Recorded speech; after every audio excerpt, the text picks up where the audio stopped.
paddy wagon, cuffs locked on wrists? That ain't me. That ain't me.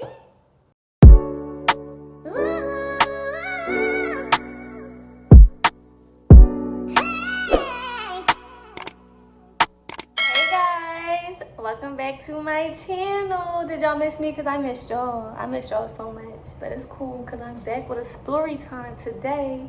You know, I got stories on stories on stories, and it's a good, juicy one today.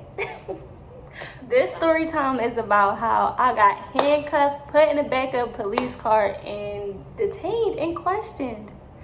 I'm not even like that. That's not me, y'all. It's not me. And like now I can laugh at it, but it really wasn't funny then. Like it really wasn't funny at all. But let me tell y'all what happened. So this happened when I was still with my ex. This was a little while ago. We, on our way to Airbnb, we just got food. We about to chill, relax, just spend time with each other. It was at nighttime. I don't remember the exact time, but it was nighttime. So we were on the block of the Airbnb, looking for a parking spot or whatever. And my ex, he seen the cops, and he had a feeling they were about to stop us. And they did. Now, his car bombed out tint. I'm talking like 5%. So all the windows dark. It's already dark outside as it is.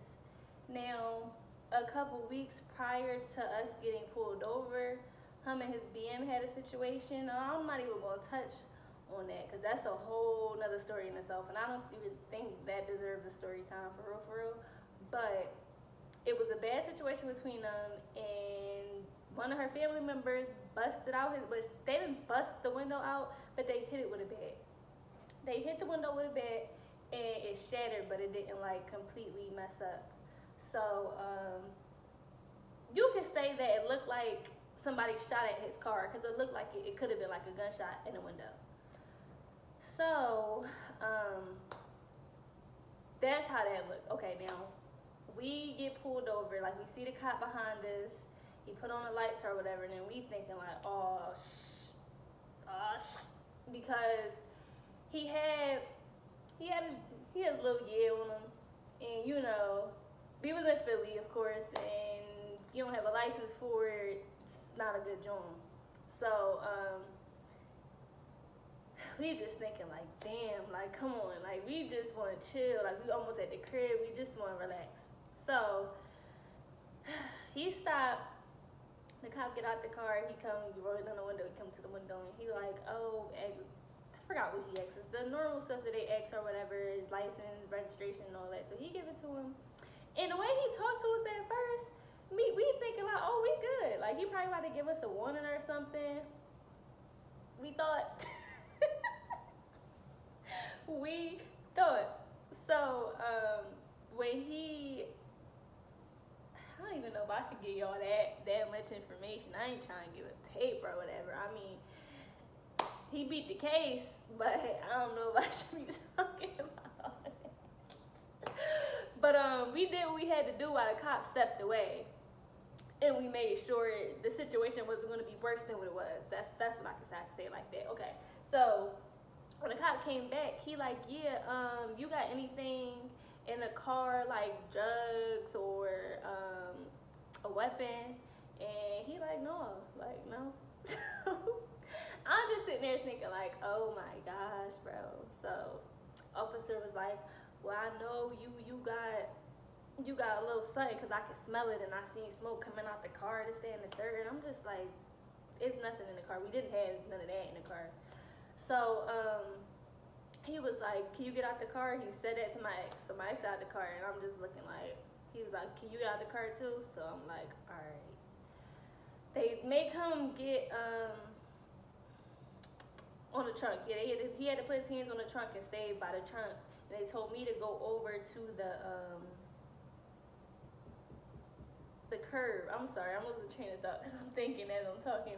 They made me go to the curb, and mind you, now by the time we stepped out the car, it was so many cop cars behind us, y'all. It was ridiculous. It was just me and him in a car. We're not having a shootout. We're not on a high-speed chase. why is all these cops right here? You didn't need to call for backup. We wasn't resisting, we wasn't being disrespectful, none of that. We was complying with everything. So why did you need to call 50 million cops? Like, it was ridiculous how many cops was out there. I'm just like, did we murder somebody? I'm confused. Are we on the run? Like, what's y'all whole thing?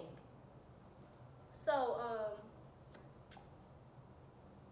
the cops started searching the car. Now, he was on the passenger side first.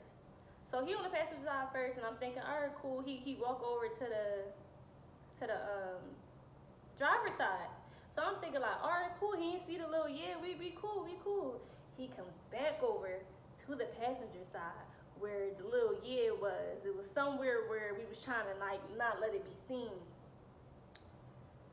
He seen it. He ain't even really like bend down fully. Like, he did the little flashlight. He seen it. He was like, cuff him. I'm like, oh my gosh. So my ex immediately was like, it's mine, or whatever. But still, they put him in the car. They put me in the car. Now I'm in the car and I'm thinking like, bro, what the fuck? Like, I'm like, yo, what the fuck is going on? Like, no. I ain't never been handcuffed. At a paddy wagon, cuffs locked on wrists? That ain't me. So I was in the back of the fucking paddy wagon. I'm in the back of the paddy wagon and I'm thinking like, oh my gosh. Like, mind you, I'm still in school at the time.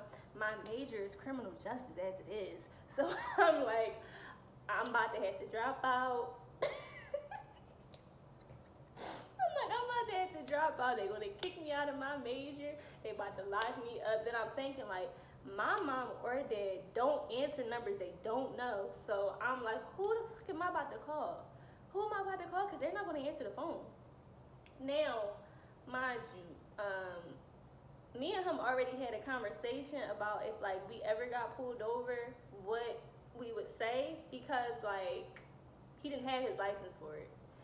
So, and I didn't fault him for having it. Like, we in Philly, it's crazy. You gotta protect yourself. So I wasn't mad that he had it. Like, I was aware he had it and this, that, and the third. I wasn't like, oh no, you shouldn't have it. I was cool about it.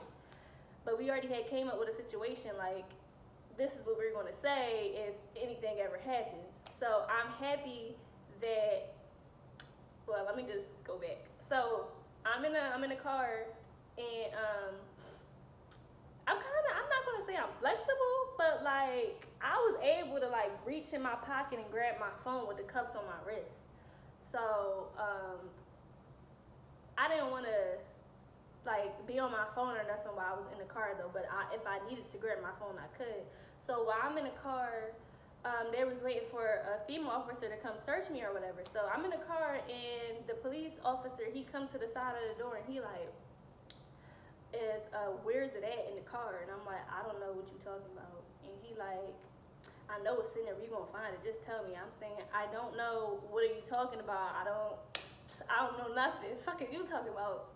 my man, I don't know anything.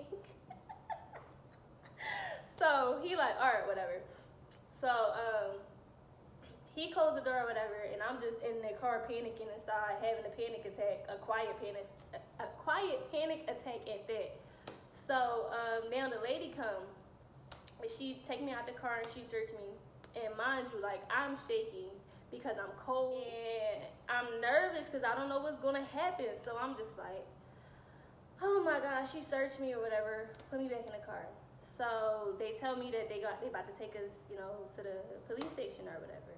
So I'm just having a panic attack, like, oh my gosh, what's gonna happen? We're gonna go to jail. I'm not gonna be able to finish school. Like, what am I gonna do with my life now? There's so many things going through my head. So, oh wait, I'm sorry, I skipped the part. When she came to the car, she was just like, yeah, he told me that y'all were gonna go to the gun range tomorrow, and I'm happy that she said that because remind you, I said we had talked about what we were gonna say if that situation happened. So when she said that, I'm like, boom, yeah, great. I'm glad you said that and reminded me, put it back in my head. So now fast forward back, we in the car, we go to the police station. So we're in two separate cars. We get to the police station, the cop who was driving the car, he asking me so all these questions and stuff. So they made us walk in there at separate times. So I think they might have took him in already, but another officer came up to the car and he was like, "Are you going to be able to drive the car tonight?" And I'm like, "Yeah." But once he said that to me, I already knew. I'm like, "Damn, like my boyfriend is not coming out tonight, because there's no way you would ask me that if he was going to get released." So I'm like, "Yeah," or whatever. He gave me the keys, or he put the keys in my pocket or something like that. So they put me, I don't know where he went, but they put me in it wasn't a cell per se. It was like just a little room with a window, and I can see like the office part. I seen them like examining the gun and stuff like that and all that. So I'm just in there thinking, my phone going off, it's still in my pocket, going off, going off. Nobody really knows what's happening, but at this point, I think he was able to contact his dad, because his dad was calling me before I even knew that was his dad's number. So I'm just waiting. They telling me, they was like, "We're going to bring you in for questioning and decide if you're going to let you leave or not." So I'm like, all right. So I'm just in there, and I'm looking at them examine the gun, and the way that they doing it, they looking at the gun like it's something crazy, like they've been looking for this gun forever or something. Like, and I'm just like, y'all hype. Y'all really, really hype for no reason. Like, I was really mad, but I was scared at the same time, because I'm like, bro, we didn't do nothing. There's nothing on that gun. Like, what's your whole thing? What's your whole thing? I think I see like the top of his head. Cause like it was a little window on the door. So I seen him walk past, and I seen the top of his head. They took him to question him first. But I'm pretty sure right away he was just like, "I'm not talking until I get my lawyer," because he wasn't in there for a long time at all. So he walked in and he walked out. So now they take me in there. Mind you, I said I was a criminal justice major, so I already know all the tactics of the interviewing and assessment and all that. I already know how y'all read people and, body language and all that. I already know. I know. Like, I'm in school for it now, so I'm hit the game. I already know how to go in there and talk and say stuff. So I go in there, and he asking me questions like, "Oh yeah, how y'all know each other? How long y'all been together? Where was y'all going? This, that, and the third." So I'm answering, I need to answer, and I'm like, we was going to the gun range. That's why it was in the car. Like, that was that. It was registered in his name, so it's not like he bought it like it's a dirty gun or something like that. It was no harm, no issue. The only thing about it was he just didn't have his license. Okay, that he was in the wrong for not having his license. Other than that, it was cool. The only thing about it was he didn't have a license, and it wasn't concealed how it's supposed to be when you're driving. So that was their whole argument about it.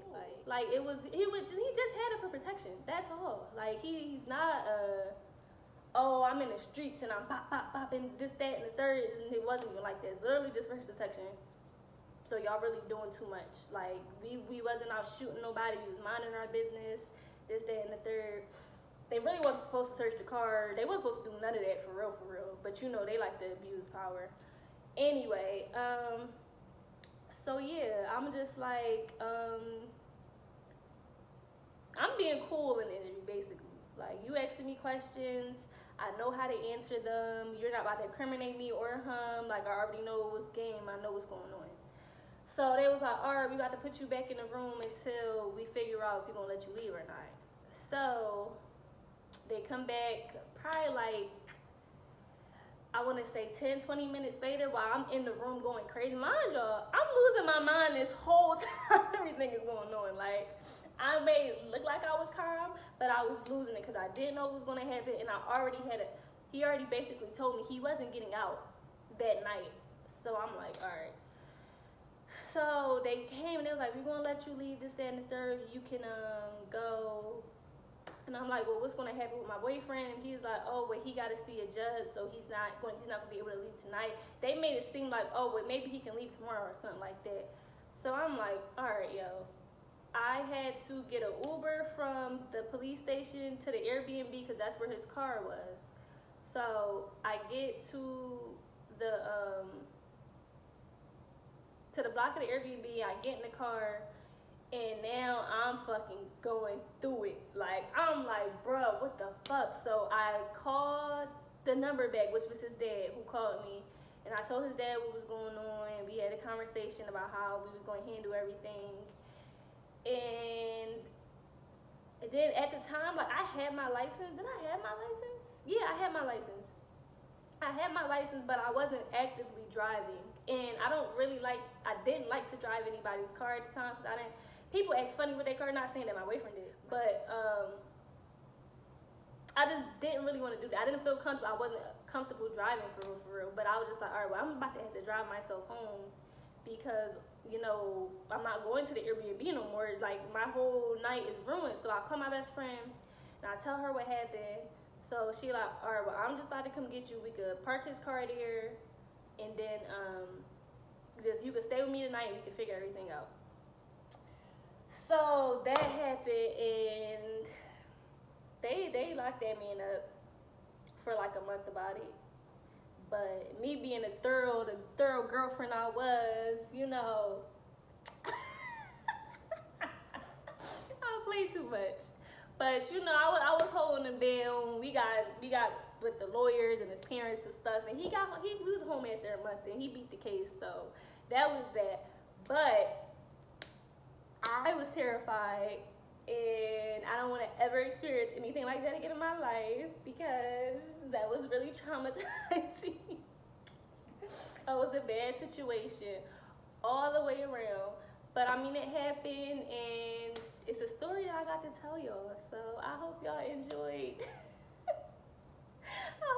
The story time. Drop some comments below. Subscribe. Press that bell notification so you know every time I post. And I'll be back with another banger soon, y'all.